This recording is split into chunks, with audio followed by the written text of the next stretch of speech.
A graça e a paz, igreja. Que saudade dos irmãos, viu? Como é bom estar junto de vocês. Eu faço das palavras de Paulo aos Filipenses em agradecimento pela igreja de Filipos, enquanto ele estava no cárcere, enquanto a igreja sustentava-o e também mandava dinheiro aos pobres de Jerusalém. Que se estenda esse mesmo sentimento a essa igreja que me enviou, me coloquei à disposição e também mandou um pouco de sustento àqueles que estavam lá necessitados. Tivemos ajuda de tudo quanto é forma, de mantimentos e principalmente medicamentos. Foi muito medicamento. Foi 12 pallets de medicamento para essa viagem, para levar para aquele povo que está sedento, carente, e o campo está farto. Só falta a colheita. Isso é função nossa, minha e sua. No começo, por volta de abril, me coloquei à disposição, através de um convite do Dani, que é da Junta de Missões Nacionais, que ele veio me convidar pessoalmente, e eu me coloquei à disposição. Agradeço a minha esposa que deu forças, me apoiou, não poderia ser diferente, cuidou da nossa casa, dos nossos filhos. Agradeço a essa igreja pelas orações que me mantiveram também. Lá é um local difícil. Belém, 2,5 milhões de habitantes. É muita gente. Grande centro histórico, contrasta com o novo, mas a periferia não é diferente de qualquer cidade grande. Criminalidade é muito. Eu vi a diferença nas igrejas lá na periferia, onde eram colocados grade nas portas, com 2 Alessandro em cada lado, tomando conta. Essa é o que a gente visualizava em todas as igrejas. Católicas, evangélicas, batistas, e assim não era diferente. Periferia era isso, a criminalidade reina lá. Mas esse não é o maior problema. Ali eles ainda tinham recurso. O problema maior, eram os ribeirinhos. Aqueles que não eram assistidos e não são assistidos pelo poder político, pela sociedade, em que o único meio de transporte deles é o barco. Aqui nós temos estrada, não podemos andar a pé, de bicicleta, de moto, de carro, do que é que seja. E lá o único meio de transporte dele é o avião, de barco. Eles chegam de barco, saem de barco. Eles vivem basicamente para subsistência. Vivem do açaí, que dá 6 meses no ano somente. E os outros 6 meses eles têm que guardar o dinheiro para sobreviver. Basicamente é subsistência. Açaí, mandioca e alguma coisa de pescado. Eles não têm uma farmácia, eles não têm um lugar que possa comprar um pão, um remédio, uma roupa. Eles têm que sair para a cidade grande ou a cidade mais perto que tenha um comércio. E essa é a realidade daquele povo. E o mais, carentes e sedentes do Evangelho. E a gente foi levar para esse povo um pouco de calor, um pouco de saúde, porque levamos nessa viagem. Pode botar a primeira foto ali, Alessandro. Esse é o barco Luz na Amazônia 3. Esse projeto ele tem 50 anos. Quem abraçou isso aí é a Sociedade Bíblica do Brasil.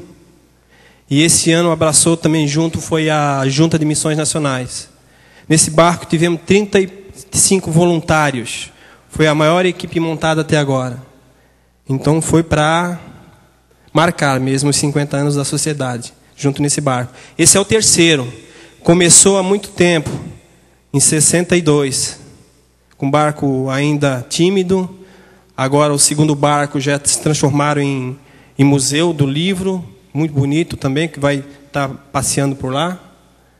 E esse está atuando, ele tem consultório dentário, médico, laboratório, ali os camarotes para a tripulação, mas não tinha como sustentar todo mundo ali dentro, não tem acomodação. Então, assim, se atendia nos consultórios de dia e à noite o pessoal jogava colchão no chão e dormia ali mesmo. Era dormindo na rede lá em cima e tudo por amor a Deus, amor ao Evangelho, amor à palavra. Enfrentamos ali dificuldades, muita gente, batalhas carnais, batalhas espirituais, muita saudade, falta de, vamos dizer, de equipamento, remédio, mas a vitória foi ganha, a batalha foi feita. mas alcançamos a vitória. Porque nós perseveramos. E desde o começo a gente sempre teve devocional de dia e culto à noite. E a nossa palavra era sempre que Deus estava na direção daquele barco e dentro daquele barco. Batalha espiritual foi travada ali dentro mesmo. Mas nós vencemos. Ganhamos aqueles com testemunho e com amor nosso. Poderíamos até ter travado uma batalha ali mesmo, né? E poderíamos perder aqueles amados. Mas Jesus veio para eles também. Eles estavam cegos. Ganhamos eles também pelo amor. Assim como ganhamos aqueles ribeirinhos também. Foram feitos 2.000 atendimentos entre odontológico e médico. Nenhum saía sem um medicamento de dentro do barco. Entrava, era consultado, quando não no barco, fora, nos centros comunitários. E ali ele era consultado, era feito o exame e ele saía com a sua sacolinha de remédio. Mas a doença é assim. Hoje você está bem, amanhã você está mal. Isso é uma vida toda. Mas a gente levou uma coisa que é para a vida eterna, que é a palavra de salvação. Esse era o que mais importante para aquele pessoal ali, para aquele povo carente, sedento. Tínhamos horas que a gente tinha que dispensá-los, porque eles ficavam ali atentos ao que nós estávamos falando. Eles queriam ouvir. Me veio à mente também, até comentando com o Mauro, na chegada, quando Jesus tinha que despedir a multidão. Eles estavam sedentos, realmente. E eu vi naquele povo a mesma coisa. Porque tinha poucos lugares, o outro povo que estava vindo tinha que sentar para ouvir palavra, o plano de salvação, palavra de salvação. E um pouco mais do que era uma vida com Jesus, com Cristo. E eles não arredavam o pé. Nós tínhamos que despedi-los. Ninguém saía sem Bíblia. O mais importante. A palavra foi distribuída. 2.000 exemplares de Bíblias. E não era qualquer Bíblia. Uma Bíblia bem legal. Para crianças foi dado 3.000 exemplares. Para adultos 2.000. E todas foram distribuídas. Principalmente para aqueles que sentavam e ouviam.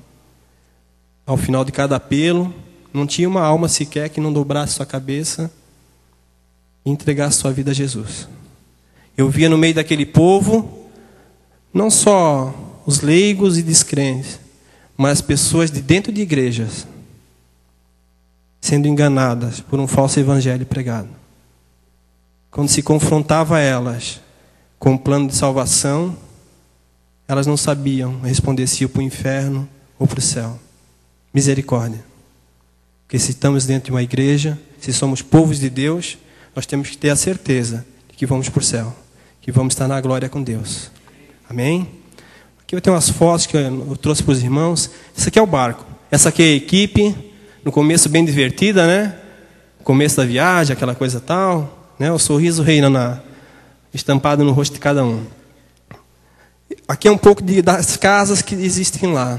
Como os irmãos podem ver, é palafitas, porque o rio às vezes enche um pouco mais além do que eles constroem e acaba atingindo. Mas mesmo assim, casa fé em Deus.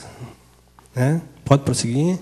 Os tipos de casas, mais outra. E assim vai. Aí as mães lavando roupa e as crianças dos lados.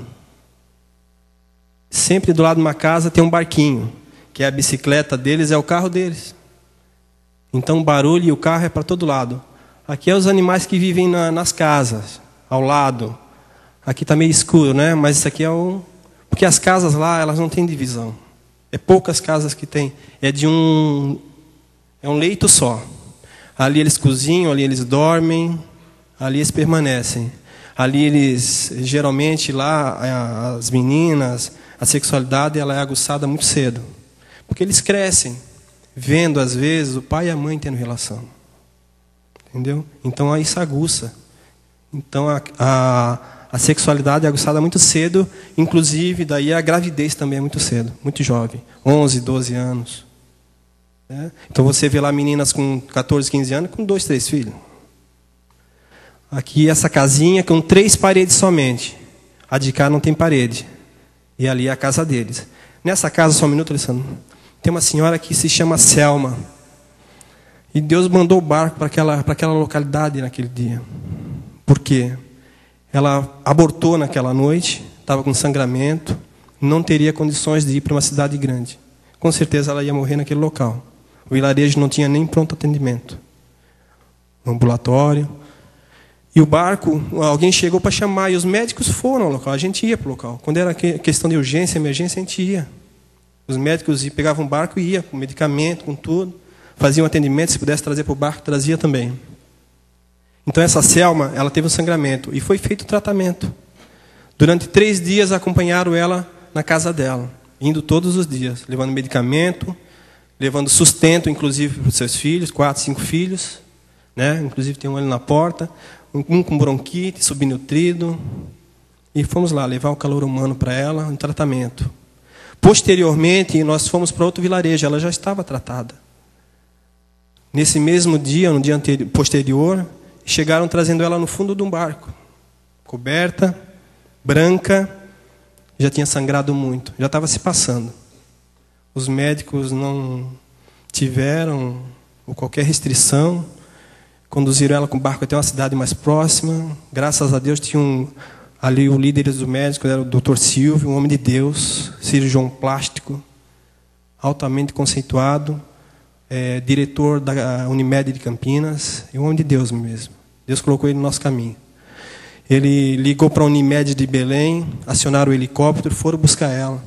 2 dias depois a gente foi para Belém, encontramos ela no hospital, já comendo, sentada, corada, né? Então, foi o barco que estava ali, com aquele pessoal, na hora certa, no lugar certo, porque Deus colocou ali. Pode passar. Essa é outra casinha. Aqui é um cidadão descansando ali. Aqui é uma igreja. Olha o tipo da igreja que a gente encontrou lá.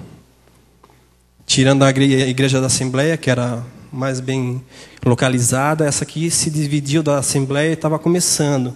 Mas tremenda dificuldade. Nós fizemos um culto ali. Não vimos problema nenhum.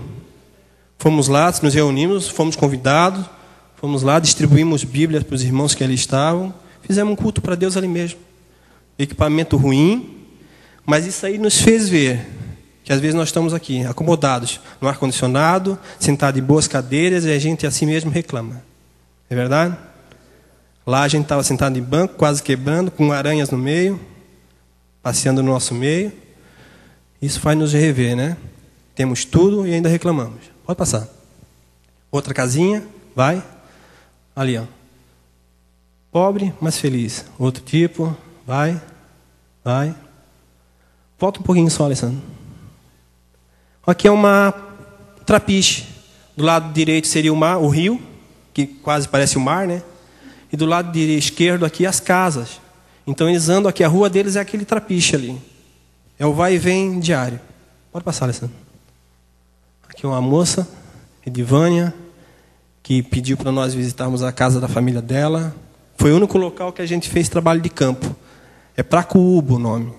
Cidade de Mauá, que fica a 10 horas de viagem de Belém, de barco. Ela, preocupada com a família dela, convidou a gente para ir lá. E fomos lá levar a palavra. Sentamos na casa dos pais delas lá e todos aceitaram. Aceitaram o apelo, levamos palavra de conforto, edificação. Então, eu gostei muito da preocupação dela com a família. Prossiga.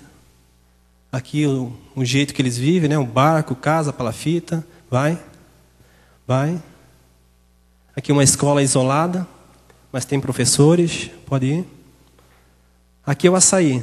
A moça subir na árvore para apanhar açaí. E é assim que eles fazem. Colocam uma pegonha no pé e sobem lá. Ela subiu para mostrar como é que é. Como eu falei, o açaí dá 6 meses no ano somente. Hoje, essa época é verão lá. É agora que começa a safra. Depois eles passam 6 meses penando. Prossiga. O açaí. E ó, não precisa muito para ser feliz. Entendeu? Brincadeira, guerra de lama. Não é verdade? Vai. Olha aí. Ó. Quando a maré baixa, eles se divertem no quintal de casa. Esse é o quintal de casa deles. Se não está em cima do trapiche, está brincando no quintal de casa assim. Ó. No meio de animais, de porcos, galinha. Essa é a realidade deles. Gente. Prossiga. Está vendo? Sentadinho no chão.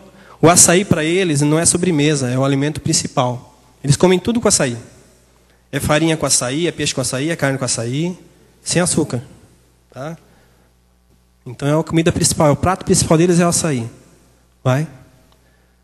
A menininha com o cesto de açaí. Ali, ó, a realidade deles. Enquanto a mãe lava a roupa, estão ali lavando, as crianças estão tomando banho de rio. Ali, às vezes, onde corre a mesmo dejetos deles, eles estão tomando banho. Então a incidência ali de virose é muito grande. Pode? Aqui começa o trabalho. Aquele rapaz atrás lá, ele é empresário de Blumenau. Totalmente deslocado no barco. Não tinha função. Mas ele se encontrou. Só nesse dia ele cortou 80 cabelos. Aprendeu. Aqui ó, parte de o pessoal da reciclagem ali. Aqui os dentistas, consultório, atendendo. Casal de Campinas, o Marcos e a Sônia, atendimento. Eram 6 a 7. Essa moça aqui, essa senhora, 29 anos trabalhando nesse barco, gente. 29 anos. Ela é voluntária. Ela é responsável pelo parte laboratório. Pode prosseguir. Aqui a parte daí, atendimento ali, ó. Essa aqui é a Selma. Os médicos foram na casa dela fazer o atendimento. Pode prosseguir. Aí quando ela chegou no barco no outro dia, no fundo do barco, aí já recebendo tratamento. Essa é a Tânia, que partia da parte de escovação e dente, é uma dentista também, mas partiu para esse lado de escovação. Vai. Esse é o Silvio, paraguaio, motivo de muita chacota lá, mas o homem abençoado. Assim, esse é o André também, médico. Esse foi uma batalha espiritual que a gente venceu. Ele é espírita, Dr. Celso, amigo do Silvio. Ele levou justamente com esse intuito, para ganhar ele. Porque esse tipo de viagem, a gente pensa que vai transformar as vidas lá, mas não, a gente volta transformado. Né? Volta com o coração cheio. Né? Às vezes a cegueira espiritual que a gente tem acaba arrancando os olhos. Siga. Aí foi feito várias cirurgias no barco mesmo. Então era bem preparado lá. Prossiga. Dr. Silvio, olha, cirurgia de lipoma que tiraram do rapaz. Vai. Isso aqui eu acho que é o... ali no caso... fazendo tratamento, uma facãozada no pé do rapaz ali que rachou o pé todo. Vai. Aqui a Tânia de novo, vai. Tânia fazendo a escovação. Isso aqui é uma demonstração de carinho, né? Isso aí é a filha da Selma. Pessoal aí. O pessoal se envolvia realmente com a comunidade. Entendeu? Essa aqui é a equipe de evangelização. No meio ali, era para ele ser minha sombra, mas eu que fui a sombra dele. Né? Esse é pastor Emerson, da igreja de Campinas, Nova Jerusalém, um homem de Deus. Coração altamente missionário. Ia do lado ali a Érica, que partia do lado das crianças. Aí. E nós permanecemos unidos ali até o final. Prossiga. Aqui foi um que foi alcançado em Olaria, desviado, mas alcancei ele através da restauração. Vai. Aqui, quando juntava muita gente, a gente aplicava o quadro cênico para depois partir para o apelo. E não tem como se comover, não se comover com esse quadro. A explicação que o pastor aplicava ali é tremenda. Seria um plano de salvação através de um quadro. Prossiga, vai, ó, tanto de gente. Esse povo recebendo Bíblia, esse povo a gente tinha que mandar levantar para sair. Prossiga. Aqui é outra região, na casa. Vai. Pode ir passando. Passa. Vai.